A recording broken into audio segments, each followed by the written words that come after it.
16년 민경채 상황 판단 7번 문제 풀어보도록 하겠습니다. 먼저 상황을 보겠습니다. 갑이 갑자기 사망했고, 그래서 어머니, 배우자, 아들, 딸, 그리고 태아한테 이 9억을 어떻게 배분할 것이냐, 그 문제예요.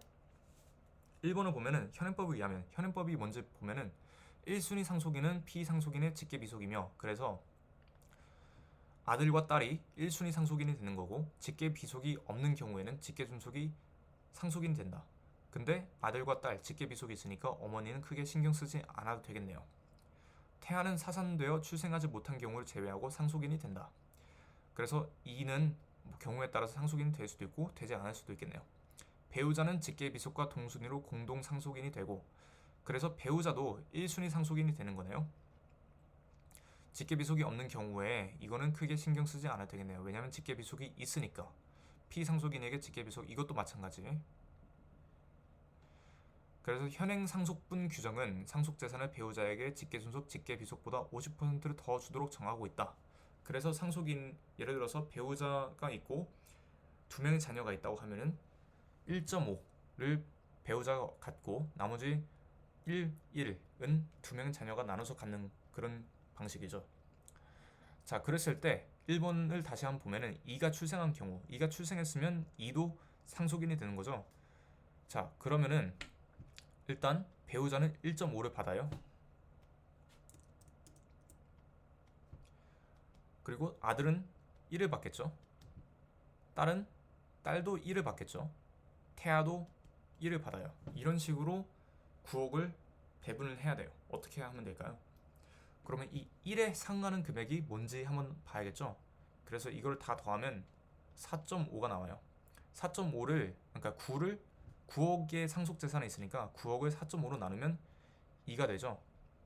그러면 1에 상응하는 금액이 2라는 거예요. 그러면 1.5는 3이 되겠죠. 3대 2대 2대 2 이런 식으로 배분을 하는 거죠. 다 더해보면 9억이 되니까.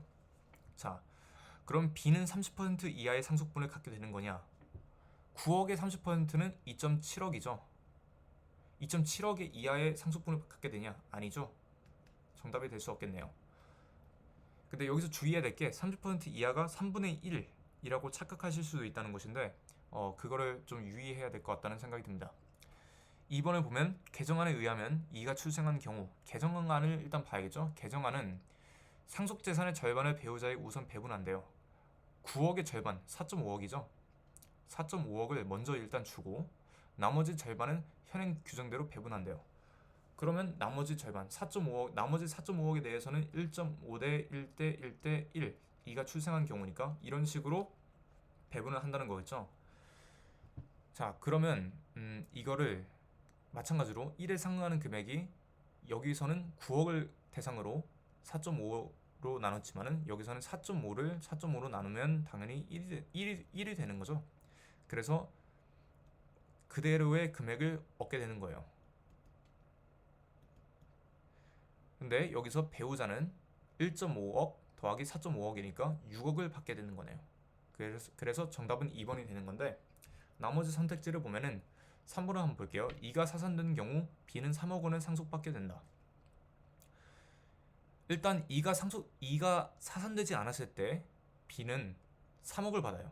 그러면 2가 사산되었을 때는 더 많이 받겠죠. 왜냐면 2가 사산되면은 이 3명에 대해서만 배분을 하면 되는 것이기 때문에 나머지 2억에 대해서 또 이제 더 뿜빠이를 해서 더 받겠죠. 그럼 3억보다 더 크겠죠. 3번은 정답이 될 수 없고, 4번 같은 경우는 개정안에 의하면 2가 사산된 경우는 B는 4억 원을 상속받게 된다. 말이 안 되죠.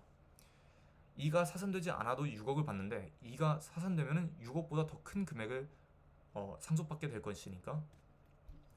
5번을 볼게요. 사선 여부에 관계없이 B가 상속받게 되는 금액은 현행법에 의할 때보다 50% 증가한다.